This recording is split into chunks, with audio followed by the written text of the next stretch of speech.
Stop എന്ന് വെച്ചാ നിർത്തുക.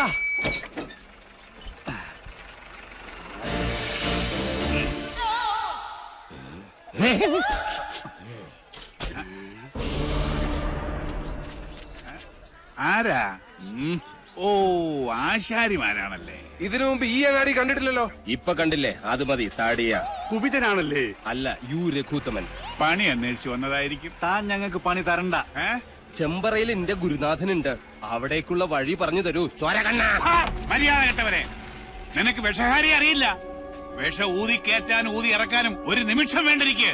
വിഷരാജനാ ഞാൻ. നിലവിളിച്ച് മരിക്കാതിരിക്കുക. ഞാൻ വെറുതെ പറഞ്ഞതാ. ഒരു വിഷഹാരി. തനിക്ക് വിഷ ഊതി ഇറക്കാനേ അറിയാവൂ, തുപ്പാൻ അറിയില്ല. അച്ചോ, ആശാനെ കളിക്കാത്ത പാമ്പ് ഏതൊക്കെ? ചത്ത പാമ്പും കടിക്കില്ല, ഫോട്ടോയിൽ കാണുന്നതും കടിക്കില്ല. പാമ്പല്ല, മീന. ആശാനെ കടൽ പാമ്പിനെയും കരപ്പാമ്പിനെയും കണ്ട എങ്ങനെ തിരിച്ചറിയാം? പാമ്പിനെ പിടിച്ച് വെറുതെ നക്കി നോക്കുക. ഉപ്പുരസം ഉണ്ടെങ്കിൽ അത് കടൽ പാമ്പ്. ഏഭ്യൻ. ഇത് കാടോ അതോ വീടോ? രണ്ടായാലും നല്ല തടിക്കോളുണ്ട്. ഇതോടെ നമ്മുടെ അരിഷ്ടതകളൊക്കെ അങ്ങോട്ട് നീങ്ങാൻ പോവാ. നമ്മുടെ അല്ല, നിന്റെ പട്ടാഴി നമ്പൂതിരി പണിക്ക് വിളിച്ചത് നിന്നെ അല്ല, ഇന്നെയാ. പോഴൻ. ഇനി മേലാൽ മൂക്കിലിരുന്ന് മൂളിയാൽ ചിന്തേരിട്ട് കളയും ഞാൻ. എന്തോ ആരോ വിളിച്ചു എന്ന് തോന്നുന്നു. വരിക. അയ്യോ ആശാനെ, മുള്ള് ഇവിടെ വെച്ച് വേണ്ട, അങ്ങോട്ട് മാറി നിന്ന് മുള്ളുക. അതല്ല, കാലി മുള്ള്. കാലിലെങ്ങാനും മുള്ളിയാ കൊന്നു കളയും ഞാൻ. ആശ വരിക. ആശാനെ, ഒരു ശ്മശാന മൂകത. ഇവിടെ ആരും ഇല്ലേ? ഞാനിവിടെ നിൽക്കുന്നത് കണ്ടൂടാ തെണ്ടി. അതിപ്പോ ഞാൻ അവിടെ ആരും ഇല്ല. എന്നാ അവിടെ ആരും ഇല്ലെന്ന് ചോദിക്കാം. അവിടെ ആരും ഇല്ലേ? നോക്ക നക്കാനോ? എന്തോ തിന്നാൻ കൊണ്ടുവരുവാ. ഉണ്ണിയപ്പോണെങ്കിൽ ഞാൻ എടുക്കും. മനസ്സിലായില്ല. അന്തപുരത്തിൽ അമ്മച്ചിയുടെ പേരെന്താ? ഞാൻ അനന്തൻ. ഞാൻ അനന്തനോ? അനന്ത പത്മനാഭൻ. അമ്മച്ചയല്ല. എന്നാൽ അകത്തേക്ക് പോയി പറയാ, ഉളിയന്നൂർ ആശാരി വന്നിരിക്കണൂന്ന്. വെറും ആശാരിയല്ല, മൂത്താശാരി. അത്ര മൂത്തിട്ടൊന്നുമില്ല.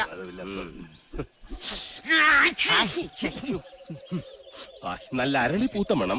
അരളിപൂത്ത മണമല്ല, പിന്നെ അവിടെ ആണലി പെറ്റെടുത്ത മണോ? എന്താ കാണണം?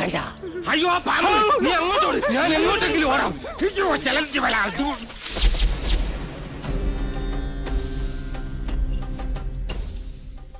വടക്കിന് കൂടാതെ മറ്റു ഗ്രഹങ്ങൾ ഉണ്ടായാൽ അതിനെ ഹിരണ്യനാഭി എന്ന് പറയും. ഇത്തരം ഭവനങ്ങളിൽ പാർത്താൽ സർവൈശ്വര്യങ്ങളും ധനപുഷ്ടിയുമാണ് ഫലം. പക്ഷേ നമുക്ക് അധ്വാനിക്കേണ്ടി വരും. പാമ്പ് വേലാതിന്റെ വീട്ടിലേക്കാണ് പണിക്ക് വിളിച്ചതെന്ന് അറിയില്ലായിരുന്നു. അമ്മായിയമ്മ പെറ്റ് കിടക്കുന്ന പോലെയല്ല ആണല്ലേ പെറ്റ് കിടക്കുന്ന കാര്യം പറയുന്നേ. സ്വാമി, ഉളിയന്നൂർ തച്ച് എന്ന് പറയും. ഉളിയന്നൂർ തച്ചൻ ഉളി പിടിക്കുമ്പോൾ കൈവിറയ്ക്കോ? ഇല്ല, ഉളി വിറയ്ക്കും. ആരോടാണോ നിന്റെ തമാശ? അതെ, ഉളിയന്നൂർ തച്ചന്റെ താവഴിക്ക് വികടത്തം പൈതൃക സ്വത്താണ്. അതിന് ഈ ഭൂമി മലയാളത്തിൽ മരുന്നില്ല. നിന്നെ എനിക്ക് ആവശ്യമുണ്ട്, അതുകൊണ്ടാണ് വിളിപ്പിച്ചത്. എന്തിനാണാവോ? മന്ത്രങ്ങളൊക്കെ പറഞ്ഞു തന്നാൽ തെറ്റാതെ ചൊല്ലാൻ അറിയാമോ? അറിയാമോന്ന്? തെറ്റു പറ്റിയാൽ 100 ആവർത്തി ഇമ്പോസിഷൻ എഴുതിക്കോളാവേ. ഇവനെ കൊണ്ടുപോയി കുളിപ്പിച്ച് ശുദ്ധമാക്കും. ശരി, ക്ഷമിക്കണം. കഴിഞ്ഞ ഞായറാഴ്ച ഞാൻ കുളിച്ചതാ. ഇനി അടുത്ത ഞായറാഴ്ച കുളിക്കാവൂ. വ്രതമുണ്ട്. എന്നെ കുളത്തിക്കൊണ്ടിട്ട കുളത്തിലെ മീനുകളെല്ലാം ചത്ത് പെരുവും. നിശ്ചയ.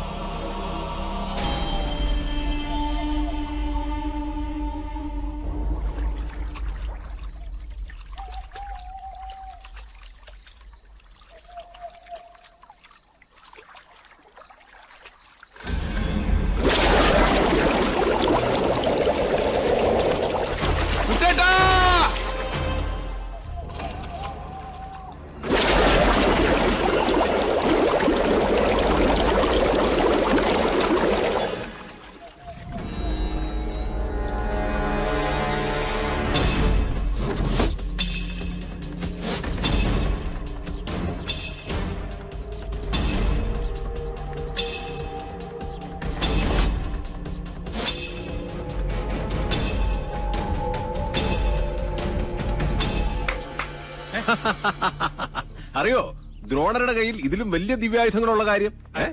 മുമ്പ് ചതിച്ചപ്പോൾ ഇതെന്നെ ചതിക്കില്ലടാ. ഏട്ടാ, ജ്ഞാനികളെ ഉണ്ട കൊണ്ടല്ല, ബുദ്ധി കൊണ്ട് വേണം കൊല്ലാൻ. ഏട്ടനിപ്പോ തൊഴുത്തിലേക്കില്ലേ? ഏട്ടനെ കാണാൻ വല്ലപ്പുഴയിലെ പോത്തോട്ടക്കാരനില്ലേ, കെല്ലാ മുഹമ്മദ്, പുള്ളി വന്നിരിക്കുന്നു. ചെല്ല്. ദ്രോണരുടെ നേർക്ക് ജയേട്ടൻ ഉന്നം പിടിച്ചു നിന്നാലും ഈ തോക്ക് പൊട്ടില്ല. അല്ലേ ഗിരിശേട്ടാ? അതെന്താ? നെല്ലൂർ മന ഭദ്രമായിരിക്കേണ്ടത് സാവിത്രിയുടെ ആവശ്യമല്ലേ? സാവിത്രിയുടെ മാത്രം. സാവിത്രി.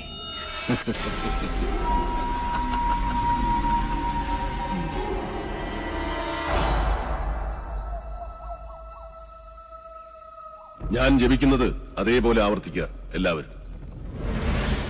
നേരത്തെ പറഞ്ഞു ഇനി മേലാൽ ആവർത്തിക്കരുതെന്ന്. ഇപ്പൊ പറയുന്ന ആവർത്തിക്കണമെന്ന്. ഞാനിതിലേതാ വിശ്വസിക്കണ്ടേ? എന്റെ മണി. കുശവ, ആചാര്യം പറഞ്ഞ അനുസരിച്ചാ മതി. ഓ,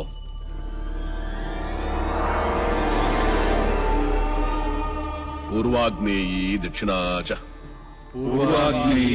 ദക്ഷിണാച നൈര്യതീ പശ്ചിമാ തഥാ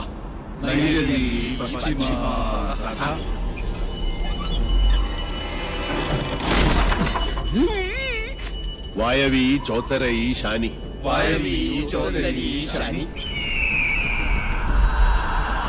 ദിശ അഷ്ടവിമാ സ്മൃത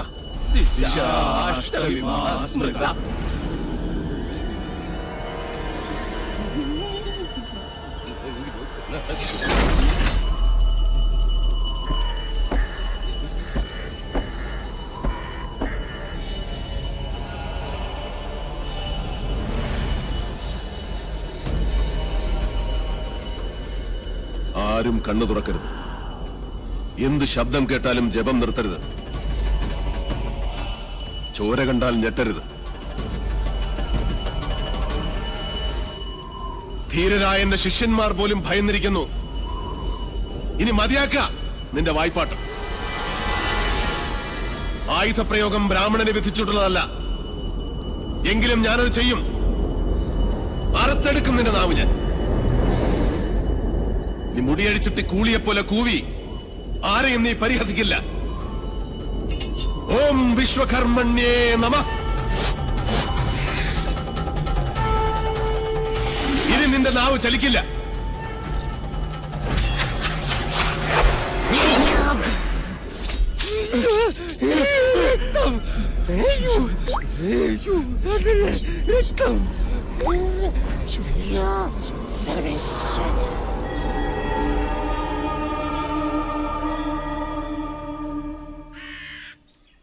ഇനി ഇവിടെ നിൽക്കാൻ പറ്റില്ല. രാത്രി ആയി കഴിഞ്ഞാൽ യക്ഷികളുടെ ഫാഷൻ ഷോ കണ്ടു കണ്ടു മടുത്തു. ദാഹിക്കുമ്പോ ഷാർജ ഷേക്ക് കുടിക്കുന്ന പോലല്ലേ രക്തം കുടിക്കുന്ന ചരക്കകത്ത് കൂടിയിരിക്കുന്നത്. ഇനി ഞാനിവിടെ നിന്നാൽ എന്റെ ജീവിതം വവ്വാല് ചപ്പിയ മാങ്ങ. അവിടെ നിൽക്ക. തിരിഞ്ഞു നോക്കില്ല ഞാൻ. ഇതുവരെ ചെയ്ത പണിയുടെ കൂലി ഈ ഓട്ട് കിണ്ടി കൊണ്ട് അഡ്ജസ്റ്റ് ചെയ്യാന്ന് വിചാരിച്ചു. മുതലായിട്ടല്ല. കൂലി തന്നില്ലെങ്കിൽ തച്ചന്റെ ശാപം നിങ്ങളുടെ തലയിരിക്കും. എന്നാൽ വരട്ടെ. നീ പോവില്ല രൗത്തമ. ഗുരുവിന്റെ സമ്മതമില്ലാതെ നീ മനയുടെ അതിർത്തി കടക്കില്ല. കടന്നാൽ നിന്റെ രണ്ട് കാലും തളർവാദം വന്ന് ശോഷിച്ച് ഈർക്കിൽ പോലാകും. ശിഷ്ടകാലം ഭൂമിയിൽ പാമ്പിനെ പോലെ ഇഴഞ്ഞു നടക്കും. നീ ഓർത്തു നിൽക്കുക. അതിനോട് ആരാ പോന്നെ? അളയെ നിൽക്ക. ഞാൻ എന്നെ കൊന്നിട്ട് പോവര്. നോക്കുക, നിനക്ക് ഗുരു കൊണ്ട് പോകൂടാ. എന്റെ മുത്തച്ഛൻ കോപ്പൻ. അയാള് പണിത വീടാത്രേ. അന്നേ രണ്ട് ഉത്തരവും ഇതിന്ന് ഒരു തൂണും അടിച്ചു മാറ്റിയിരുന്നെങ്കിൽ ഞാൻ ഇങ്ങനെ കിടന്ന് ഈ യക്ഷിപ്പറമ്പ് തൂക്കേണ്ട വല്ല കാര്യം ഉണ്ടായിരുന്നു. ഇപ്പൊ ഈട്ടിക്കും തേക്കനൊക്കെ എന്താ വില?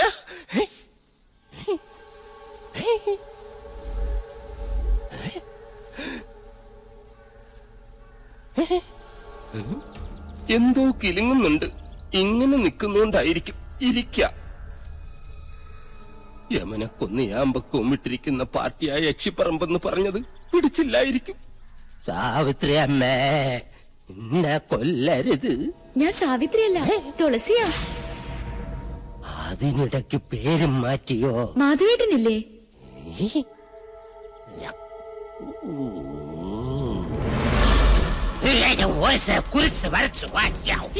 അടുത്തു വരരുത്. അടുത്തു വന്നാൽ പേടിച്ച് മൂത്രമൊഴിച്ചു കളയും ഞാൻ. മാധവേട്ടൻ എവിടെ? മാധവേട്ടൻ എവിടെ? മാധവേട്ടനോ? എന്നെ കൊണ്ടൊന്നും പറയിപ്പിക്കരുത്. തലയ്ക്ക് വെളിവില്ലാത്ത 3-4 നമ്പൂരി ചെക്കന്മാരെ പിടിച്ച് അടുപ്പിന് ചുറ്റും ഇരുത്തിയിട്ട് സ്വാഹ സ്വാഹ എന്ന് പറഞ്ഞ് കുറച്ച് എണ്ണയും കോരി ഒഴിച്ചാൽ ഒരു യക്ഷിയെ തളയ്ക്കാൻ പറ്റില്ല. യക്ഷിയെ തളയ്ക്കണമെങ്കിൽ ഏഷ്യാനെറ്റിലെ കടമറ്റത്ത് കത്തനാർ തന്നെ വരണം. അത് നിനക്കെങ്ങനെ അറിയാം? ഞാൻ കത്തനാർ സീരിയലിൽ കണ്ടിട്ടുണ്ട്. അതിലാണെങ്കിൽ ഒരു കൊച്ചു കിണറ്റിൽ വീണ് ചത്തപ്പോ കത്തനാർ ഇങ്ങനെ വടിയെടുത്ത് ഇങ്ങനെ കാണിച്ചേ ഉള്ളൂ. ആ കൊച്ചു ജീവനോടെ കയറി വന്നു. അത് ഏഴില്ലാതെ. നിർത്തുക. തുളസിയെ കൊണ്ടാക്കാൻ ആരും വന്നില്ല? വരിക.